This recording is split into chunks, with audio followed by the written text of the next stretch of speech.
On vous souhaite la bienvenue à ericlatour.com. Dans quelques instants, on vous parle d'une formation joannaise qui va être en spectacle chez Artaud, Hélium Cosmique, avec entre autres de la harpe.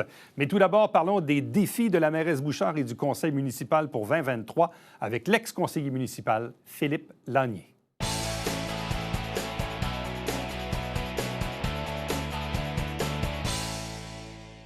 On démarre l'année en faisant, disons, une analyse de ce qui se passe sur la scène municipale. Oui, il y a un bilan là, d'une réelle année complète depuis les élections de novembre 2021. Ça fait maintenant plus d'un an.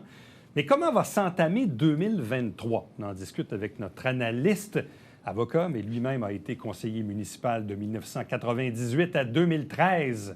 Philippe Lanier, bonjour et bienvenue. Bonjour, bon début d'année. Bon début d'année, mon cher. Est-ce que notre mairesse et son conseil municipal, est-ce que nos élus auront, disons, beaucoup de pain sur la planche en 2023? C'est rare que la politique, c'est reposant. Oui, il y a plusieurs dossiers qui sont sur la sellette. On peut en nommer quelques-uns. Premièrement, les golfs, le dossier des golfs. Le dossier de l'urbanisation du boulevard Saint-Luc, qui n'a pas fini de faire couler de l'encre. Le dossier des communications de la mairie, de l'hôtel de ville avec le milieu. On a vu des critiques dans le journal à ce sujet-là l'an dernier, des éditoriaux. Et je dirais aussi l'urbanisme, le service de l'urbanisme à l'hôtel de ville, on pourra en reparler, où il y a eu une bonne nomination qui a été faite, mais c'est des enjeux qui vont être à surveiller. Bon. Moi, il y a deux axes que je retiens, disons, depuis le début du mandat de novembre 2021 à aujourd'hui. Et ce qui s'en vient, parce que là, 2023, 2024, puis après ça, c'est les élections. Tout à fait. Ça repart, là. Exact. Les élections ne sont pas si loin que ça dans l'agenda politique. On est en 2023 déjà, et les élections sont en novembre 2025. Donc, l'année va passer. Bon. Donc... Moi, je retiens deux choses. Je sens que les environnementalistes sont toujours méfiants à l'égard du conseil et de Mme Bouchard. Et je sens également que le milieu d'affaires est vraiment pas très, très heureux de ce qui se passe en ce moment. Donc, d'un côté, on a une méfiance, mais en même temps, Mme Bouchard et le conseil n'ont pas pris des décisions qui étaient, entre guillemets, défavorables à l'environnement. Non. Non, parce que si on regarde le dossier des golfs, par exemple, les golfs du secteur Saint-Luc, là, il semble se dégager qu'il n'y a pas d'acceptabilité sociale pour réaliser un projet de développement domiciliaire dans ce dossier-là. Et probablement que c'est la conclusion à laquelle le conseil va arriver. Mais on dirait que, les environnementalistes ne croient pas le conseil. Ouais. Il y a un sondage qui a été fait, mais j'ai l'impression que c'est dans la façon de le communiquer, le message. Qu'il y aurait peut-être peut-être que la façon dont on a amené ça avec le PPU, ça a suscité de la méfiance, de sorte qu'en bout de ligne, le projet n'aura probablement pas lieu, mais le conseil risque d'être quand même écorché au niveau médiatique parce que les environnementalistes semblent ne pas leur donner confiance. Mais c'est ce que je dis. Le conseil n'a pas pris de décision défavorable au développement durable, mais malgré tout, le conseil et sa mairesse suscitent quand même la méfiance de la part des environnementalistes qui, ceci dit, étaient pas mal des pros-Laplante aussi à la dernière élection. Qui étaient des pros-Laplante, puis du côté de Mme Bouchard, il y a quand même Jessica Racine-Lehoux, qui est identifiée comme une environnementaliste. Mais on les sent méfiants même à l'égard de Jessica Racine-Lehoux. Ah oui, non, tout à fait. Ouais. C'est comme si ce message-là ne passait pas. Alors, il y a peut-être un défi du côté du conseil de faire mieux passer ce message-là auprès de cette clientèle-là, sans négliger le reste non plus. Là. Mais dans ça, l'histoire serait peut-être une tâche. Ce qu'on entend d'une part, c'est qu'au conseil, les 13 élus, il n'y a pas d'unanimité sur la façon de faire. Certains même se disent pourquoi on continue de sonder le monde alors que visiblement, ils n'en veulent pas. Ouais. Est-ce que ça donne un levier à la Ville pour pouvoir ultimement mettre la main sur le terrain puis dire aux développeurs et à Jason Morin, écoutez, on est bien désolé, mais regardez, là, le monde, ils n'en veulent pas de développement là. Donc, c'est ou bien vous opérez votre golf, ou bien vous le fermez, ou bien vous nous vendez le terrain à un prix raisonnable. Fin de l'histoire. Je ne sais pas si le raisonnement va jusque-là. Je pense que toi, tu avais posé la question directement. Ouais. Il me semble, je ne sais pas si c'est ce qu'on veut, mais chose certaine, moi, ce que j'espère, c'est que ce dossier-là va être réglé en 2023. Et pour le conseil, là, ils ont intérêt à prendre une décision, à l'assumer et ensuite l'enlever du radar. Si on ne veut pas le développer, qu'on le dise clairement. Mme Bouchard dit qu'elle veut aller au bout du processus et qu'au final, dire, écoutez, nous, on a tout fait, on a consulté, puis se rendre au bout de l'affaire. Ça semble être ça, mais souhaitons que ça se fasse dans les meilleurs délais. Là. Parce que plus ce dossier-là va traîner, plus il va endommager, ils risquent Ouais. d'affecter la crédibilité du conseil et de leur nuire. Donc, ils sont mieux de le régler, ce dossier-là. Tu l'as dit, l'élection s'en vient. Dans 2 ans, on va être en élection. Il ne faut plus que ce dossier-là, pour eux, soit sur la sellette. Bon, relation avec le milieu d'affaires. Oui. Ça s'est vraiment envenimé dans les dernières semaines. Je pense que le milieu d'affaires a donné une chance au conseil de se faire valoir. Il venait d'arriver tout ça. Il y a l'histoire du fameux 20 là, où sur les nouveaux développements, on exige qu'il y ait de l'espace environnemental à hauteur de 20 Le président de la Chambre de commerce, Alain Paradis, dit, écoutez, ça nous désavantage. On a perdu des investissements au profit de d'autres villes.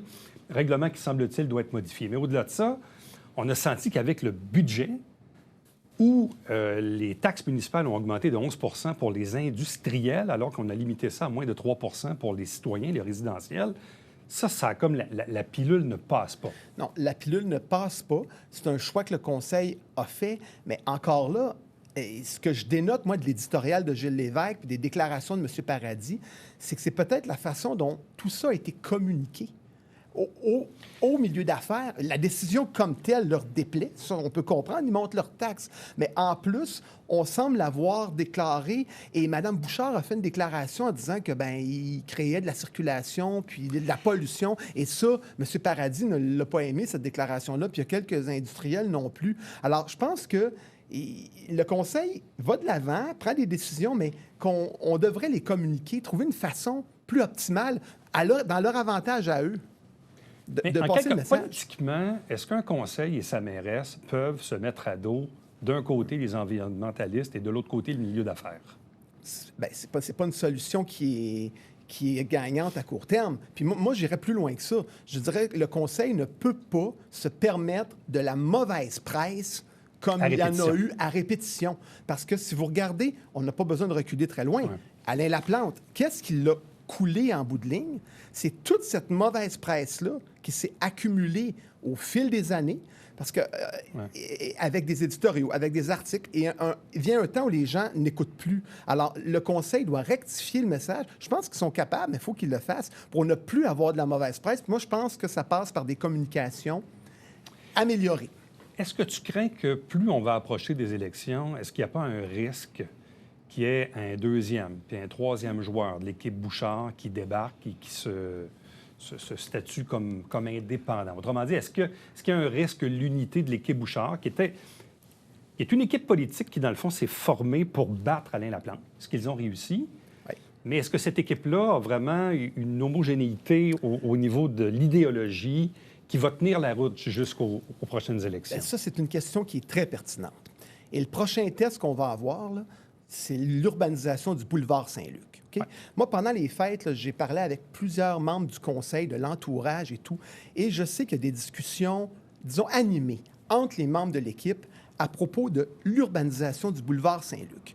Il y a certains conseillers qui trouvent qu'il y a trop d'argent qui va être investi là pour le boulevard, pour la caserne, pour le rond-point, pour la passerelle Normandie, alors qu'il y a d'autres besoins dans le sud de la ville. OK? Des secteurs où il y a des refoulements d'égouts, entre autres. Alors ça va être un test. Mme Bouchard va devoir trouver une façon d'harmoniser son conseil, d'arriver à un consensus pour pas qu'il y ait d'éclatement et de division qui éclatent au public. Ouais. Parce que je sais que sur cette question-là, il y a des bonnes discussions et il y aurait pour l'instant, ce qu'on me dit, une majorité de conseillers d'accord avec le développement du boulevard. Mais il y a une bataille nord-sud, là. Il semblerait qu'il y aurait une petite bataille nord-sud qui se profile sur cette question-là. Alors ça, pour répondre à ta question, ça va être un des enjeux surveillés et la mairesse doit être rassembleuse dans ce dossier-là pour éviter que ces dissensions-là éclatent au grand jour et créent des dissensions ou même des départs de l'équipe. Un autre aspect où ça avait un peu graffiné aussi avec le milieu d'affaires, c'était l'urbanisme. Le département depuis le départ de Luc Castonguay, c'était difficile. La mairesse elle-même l'a admise au début du mandat. Mais c'était avant même qu'elle soit élue. Même avant qu'elle soit élue, là, avec le départ de Luc Castonguay. Là, on a procédé à la nomination de Julie Lafrance. Tu l'as bien connue? Moi, j'ai connu Julie Lafrance et je vous dirais que c'est une des meilleures employées avec c'est une bonne lesquels décision. on a eu à travailler quand moi j'étais là. C'est une excellente décision qui est saluée par le milieu, mais aussi par les employés de l'interne. Ça, je pense que c'est une très bonne nomination. C'est excellent. Maintenant, elle doit faire avec l'équipe qu'elle a est composée. Là, je ne connais plus les gens qui vraiment œuvrent là. Il y a un travail de rattrapage à faire, mais au moins, c'est un excellent pas dans la bonne direction. Mais oui, parce que si vous avez vu, la Chambre de commerce, je pense, songe à embaucher un urbaniste pour aider ses membres à naviguer à travers les questions d'urbanisme à la ville. Donc là aussi, les communications vont être importantes. Mais la personne qui a été nommée, Mme Lafrance, devrait être bien en selle pour y arriver. Autre enjeu, on sait que la ville a besoin d'écoles primaires et secondaires. Là, ça, c'est pas une grande nouvelle. Par contre, la dernière une du Canada français nous montre qu'on projette peut-être d'ouvrir cette nouvelle école primaire sur le terrain de l'ancien camping à l'île Sainte-Thérèse. Moi-même, le premier, j'ai fait « Ah, ouais, c'est possible, ça, mais le terrain appartient même pas à la ville, ceci dit. » Ça aussi, est-ce que ça va faire l'objet, disons, de bonnes discussions animées? Moi, je pense que ça va faire l'objet de bonnes discussions dans l'équipe. Jessica Racine-Lehoux, la conseillère, s'est déjà positionnée favorablement, moyennant certains aménagements. Mais j'ai hâte de voir du côté de l'opposition, Mme Bouchard. On parlait des écologistes tantôt. Comment eux vont réagir à cette possibilité-là? Eux qui militent depuis plusieurs années pour préserver des boisés, des milieux humides, mais qui militent en même temps pour une école à l'île. Il va y avoir une confrontation intéressante à avoir entre deux idées phares. Là. Parlons des adversaires. Donc, l'ancienne équipe La Plante a changé de nom. Démocratie Saint-Jean, maintenant enregistrée au directeur général des élections avec M. Urtubis, qui en est le président. Bon. Plusieurs voient sur le radar la candidature potentielle de Marilyn Charbonneau, ex-conseillère et membre de l'équipe La Plante. Elle se dit une citoyenne engagée pour le moment. Mais pourtant, elle était très, très engagée parce que au 5 à 7 de NextDev, elle était là alors que la mairesse n'était même pas là.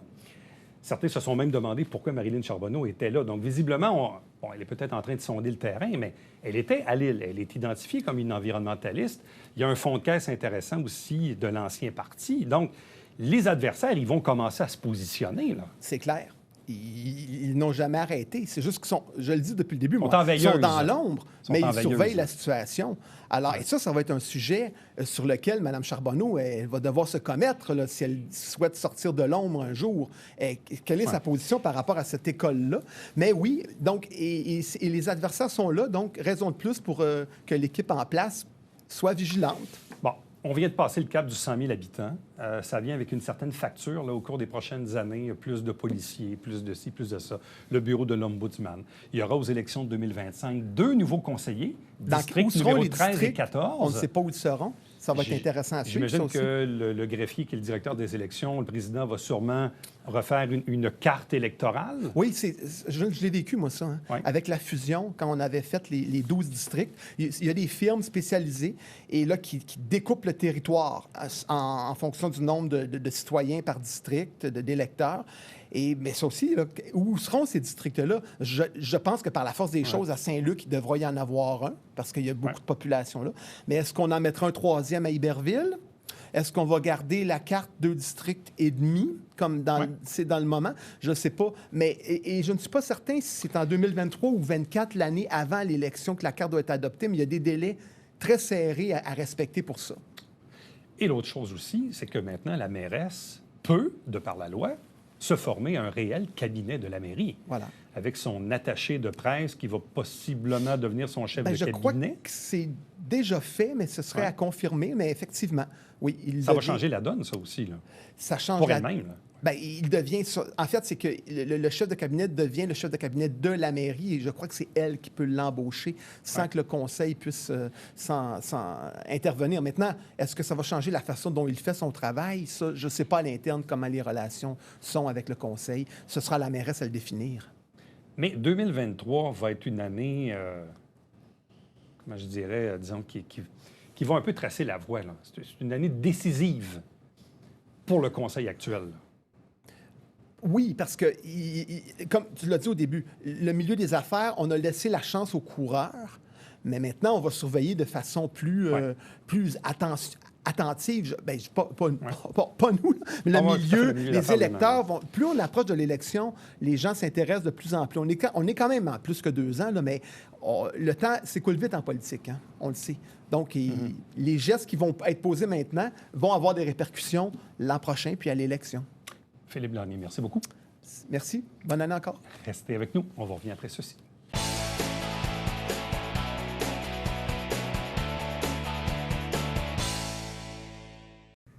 Salut, c'est Alexandre Baudouin. Et François Trépanier. Frank, on invite les gens à écouter Sport Express à toutes les semaines. Tout à fait, le jeudi 19h et plusieurs fois en reprise, même la nuit, Alex. Puis même sur Internet, sur Oh, YouTube. bien, bien sûr. Ne manquez pas ça.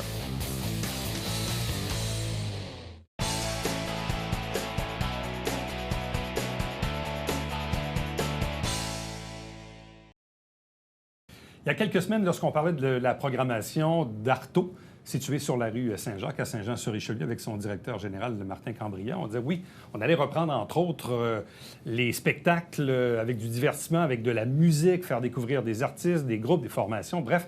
Et là, visiblement, il y a un premier spectacle qui s'en vient, tout prochainement d'ailleurs, le vendredi 3 février, à 20h chez Arto, donc 37 rue Saint-Jacques. Hélium Cosmique. Deux des membres sont avec nous. Je vous les présente à l'instant. D'abord, Myriam Reed. Bonjour. Allô? Accompagné de Jonathan Bédard. Bonjour et bienvenue. Allô, allô. Qu'est-ce que c'est Hélium Cosmique? C'est tout un groupe de musique. Ça existe depuis combien de temps? En fait, Ça fait 10 ans, à peu près Ouais. 10 Une ans. dizaine d'années? Ouais, une dizaine d'années. ouais. Ouais. Ben, ça a commencé, en fait, ça a commencé tranquillement. Joe, il avait déjà son band, puis il voulait comme un petit peu de harpe dans... Moi, je joue de la harpe. Il voulait comme quelques tracks dans... Pour un album, en Ouais, fait, on est en quelques train pièces, d'enregistrer un mais pas, album. C'est ça. C'était pas prévu qu'on continue ensemble, mais finalement, ça a tellement bien marché, ça a tellement été le fun qu'on a décidé de continuer d'écrire des chansons ensemble, de C'est ça. collaborer comme plus Exactement. sérieusement. Mais c'est ça, ça fait une dizaine d'années. là, Ouais, ouais, comme qu'on faut. fait ça. C'est quoi l'ADN de cette formation musicale-là? L'ADN. Un peu ce qui vous ressemble, ce qui vous ressort. Souvent, je dis à la blague, bon, est-ce que c'est du heavy metal, du Non, jazz, c'est ça. du rock, du Ben- pop? C'est quoi l'ADN de Ben, d'Hélium Cosmique? en fait, Hélium Cosmique, c'est un groupe, c'est folk québécois, Ouais. c'est acoustique. Il n'y a pas de grosse distorsion, c'est assez festif, je dirais. Mais quand même, c'est Ouais, ça. ouais, ça Malgré bouge, le ça fait que bouge, c'est là, tu sais. acoustique, il y Ça a un bouge, côté Tu sais, on fait animé. c'est ça, on fait quand même, c'est ça, des tunes festives, des tunes un peu plus relax, je peux dire. On touche pas mal à tout. On a Ben, du il y a ukulélé. souvent des influences ska. Ouais, comme c'est des quasiment influences reggae, c'est ça. On a du ukulélé, on a de la harpe, on a de la guitare. Tu sais, on a des instruments assez... Et là, variés. qui joue quoi? Bon, on sait que Myriam joue de la harpe depuis longtemps parce que souvent, quand il y a des événements à Saint-Jean et qu'on voit une harpe, généralement, Myriam n'est pas très loin, loin derrière. Ouais, c'est ça. En fait, j'en connais pas d'autres qui jouent de la harpe à Saint-Jean. Non, ben moi non plus, honnêtement. Il y en a peut-être, mais Il y en a peut-être, on mais ils les sortent connaît pas. pas. Non. Mais est-ce que tu joues autre chose que de la harpe? Un peu de piano, un peu de guitare. J'ai appris ça quand j'étais plus jeune, mais maintenant, c'est vraiment focusé Surtout la harpe. sur la harpe. Ouais, Bon, ouais, dans ouais. ton cas, Jonathan? Moi, je joue de la guitare, de l'harmonica, du ukulélé. Ça, c'est ce qu'on retrouve sur nos albums, là. Mais tu sais, c'est sûr que T'écris les textes j'écris aussi. les textes. Ouais, j'écris Ouais. les textes aussi, puis je chante. C'est ma job dans Hélium Cosmique. On est en français, en anglais, En les français, québécois. deux? Purement 100% 100% québécois. québécois. Bon. Ouais. Et votre troisième collègue qui n'est pas là aujourd'hui, lui, il joue quoi? Il joue de la basse. En fait, quand on fait des spectacles, on est 4. Ah oui? On est un noyau comme de 2, 3. Puis Ouais, le, c'est ça. le c'est ça. quatrième, le batteur, le drummer, je veux dire, il participe aussi, mais OK. il est plus éloigné. Fait que le drummer peut comme changer. Il est moins, il est moins stable dans le. Et celui qui joue de la basse s'appelle comment? Johan. Johan. Johan Et celui Dubois. qui joue de la batterie? Mathieu Tessier ou Martin Plante. Ça alterne entre les deux selon les disponibilités. Et là, depuis de que le groupe chacun. existe, vous avez pu produire ou créer combien de chansons? Oh boy, on a quand même pas mal. Chansons, ouais. On a notre premier album, il y a 12 tunes dessus. 12, ouais. 12 tunes. On Puis a deux- on a 2 EP qui deux ont EP. suivi de 6 tunes chaque. Puis Ouais. là, on est en train d'en faire, OK. de faire un album là, en ce moment. On est en Vous êtes là-dedans, là. Oui, en ce Ouais. moment, présentement. Et c'est on supposé est là-dedans. sortir quand? idéalement. Bientôt. Oui, c'est ça, bientôt. On est pas mal avancé quand Ouais, même. idéalement, ça serait, je dirais, dans un printemps, mois. Au là. printemps, ouais, c'est ça, au printemps. Maximum Ok, au c'est ça. printemps. Ouais, ouais. Puis c'est ça, on a des nouvelles pièces vraiment qu'on trouve super, super le fun, puis qui vont bien aller avec justement le retour du beau temps, Ouais. puis le soleil, tout ça. Et là, ça depuis va. que la formation existe, est-ce que vous avez eu l'occasion de présenter plusieurs spectacles au cours de la dernière décennie, beaucoup de prestations, au-delà de Ben, l'enregistrement ou de la création que vous avez pu faire? Oui, on a fait Quand quand même. même, pas Ouais. mal. là. Oui, c'est sûr Mais- que les 2 Bon, la dernières pandémie, années, évidemment, là. on Ouais, oublie c'est ça, ça, exactement. là. Mais on a joué quand même On a fait des- ouais, on a fait des festivals, des petits événements, tout ça. Comme au Bière et Saveur. Ici, à Saint-Jean, on avait fait les spectacles à la place publique. On a fait la Fête du Canada aussi. Oui, oui. On a... Puis là, récemment, on a rencontré Une agence de booking. une agence de booking Ah oui? Ah oui? qui va probablement comme Vous nous donnez un coup de aider pouce à là-dessus. aller... Ouais, Oui, ouais. ouais, c'est ça. C'est ça. Est-ce C'est que vous ce qu'on avez souhaite. déjà joué chez Artaud? Oui, Bon, oui. C'est une salle qui est super intimiste. Moi, je l'aime bien, cette salle-là, Ouais. honnêtement. C'est pas trop grand, pas trop petit.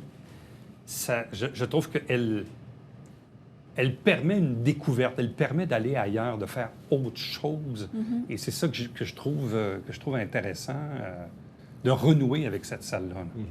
Oui, c'est vrai. C'est vrai, le côté intimiste, c'est le fun. En même temps, des fois, c'est intimidant. Oui, surtout parce que quand le on- public est là. Ouais, là. ouais, Oui, c'est Ils sont ça, à quand deux on pieds de vous connaît autres. des là. visages, là, c'est comme ouf!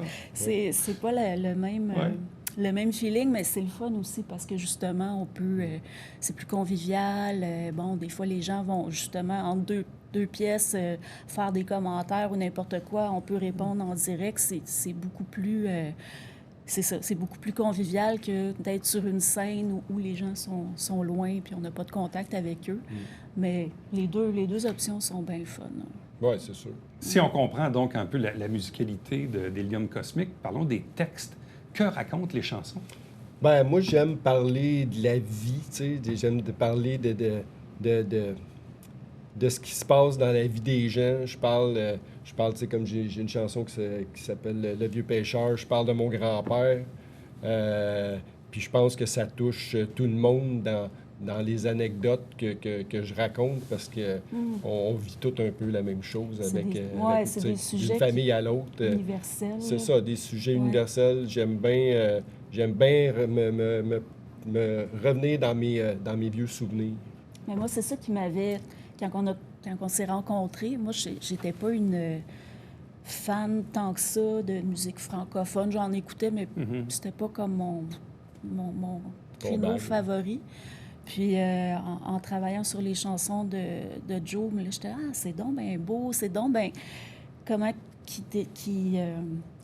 qui raconte comme des fois là, une petite anecdote bien ordinaire, mais qui est mise en mots d'une façon qui est venue comme me chercher. Puis maintenant, je porte bien plus attention au texte qu'avant, puis ce que je trouve beau, là, comme les tournures de phrases, des fois les petites les expressions régionales, un peu le joual, mais pas le gros joual, mais ça vient me chercher bien plus qu'avant. Comment la harpe vient-elle s'intégrer au reste? Parce que la harpe, on s'entend que c'est particulier. De la basse, de la batterie, de la guitare, Ouais, bon, c'est tout le monde des connaît ça un peu. instruments communs, ouais. Et comment un instrument comme la harpe vient-il s'intégrer au reste de la création? Ben, bonne question. C'est Quand sûr vous-même, que là, vous les créez, les pièces, là, comment on dit, OK, Ouais. la partition de harpe, ça va être ça, là? Ben, c'est sûr je veux dire, on joue, puis à un moment donné, ça, c'est beau, on essaie toutes sortes de choses. Mais moi, j'ai quand même une formation classique. Puis il faut que j'adapte un peu la façon de jouer parce que faut quand même que ça se mêle bien aux autres instruments. Il y a comme une façon plus... Tu sais, ça vient aussi quand même naturellement. Tu sais, je veux dire, on a une chimie qui fait que ça, Ouais, ça ouais, fit, ouais. là, ça marche. Là, tu sais, c'est pas... Mais tu sais, moi, on se je pose trouve pas. que c'est quand même un défi des fois de... D'intégration, hein? Ben oui, parce que je veux que ça se... Je veux pas que ça prenne trop Tu veux pas que ça soit trop dominant? place, Ouais, Il non. faut qu'on l'entende aussi. Faut l'entendre, mais aussi je veux que... Et que ça se mixe bien avec le reste. C'est Ouais, ça, ouais, c'est ouais, ça, ouais. parce que si... comme en gardant mettons, une technique classique, pas une technique, mais une approche classique, je pense que ça serait trop présent, trop... Fait que des fois, je vais comme imiter un peu ce que la guitare fait, comme un petit riff ska ou quelque chose. Puis ça, c'est de quoi qui est venu comme avec le temps, parce que j'avais pas appris ça dans ma formation, évidemment. Mais je trouve ça super le fun. Puis justement, c'est comme une autre approche, puis ça va chercher d'autres choses que... Je trouve tellement que c'est un instrument qui est unique. Ouais. Bon, d'entendre de la harpe seule, c'est une chose. D'entendre de la harpe avec d'autres instruments... Oui. Ouais, c'est spécial. Mais on n'en voit pas beaucoup. C'est le fun parce que souvent, les gens vont dire « Aïe, je pensais pas que ça aurait pu faire un beau mélange comme ça. » Puis la harpe, souvent, c'est associé justement à la musique classique, la musique New Age, puis de l'utiliser d'une autre façon, ça ouvre des portes. Puis des fois, je me fais dire aussi « ça m'a comme... ça m'a montré que, justement, la harpe avait beaucoup de possibilités, puis ça m'a comme donné le goût d'en écouter. Fait que je me dis, c'est le fun de ce côté-là aussi. On va chercher comme d'autres choses. Alors, à la découverte d'Hélium Cosmique, vendredi 3 février, 20h, chez Artaud, au 37 de la rue Saint-Jacques. Les billets sont en vente en ce moment. Donc, et d'ailleurs, on va se laisser sur un extrait de « Viens faire un tour ». Qu'est-ce que c'est au juste, Jonathan? « Viens faire un tour », en fait, c'est une chanson que j'ai composée. Ça parle de l'histoire de... Tu sais, souvent, les parents ont des enfants qui vieillissent, puis qui on les voit de moins en moins. Hein, l'ingratitude. C'est on ça. Se laisse là-dessus. Un gros merci. Merci beaucoup. Mais si ça prend de ton change, venez nous voir, laisse donc faire, c'est pas moi qui va te supplier.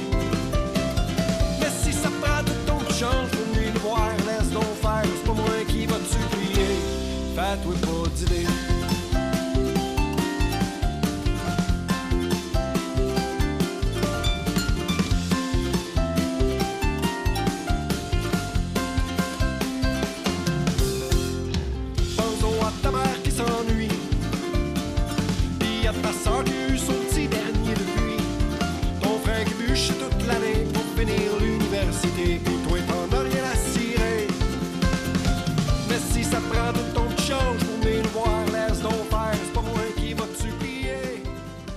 Vous avez probablement reçu ces jours-ci votre plus récent compte de taxes pour 2023 à Saint-Jean-sur-Richelieu. 4 versements possibles. Le premier est attendu pour le 9 février 2023. Vous pouvez vous renseigner sur sjsr.ca. À demain. Bye-bye. Qui va te supplier? Fais-toi pas d'idée.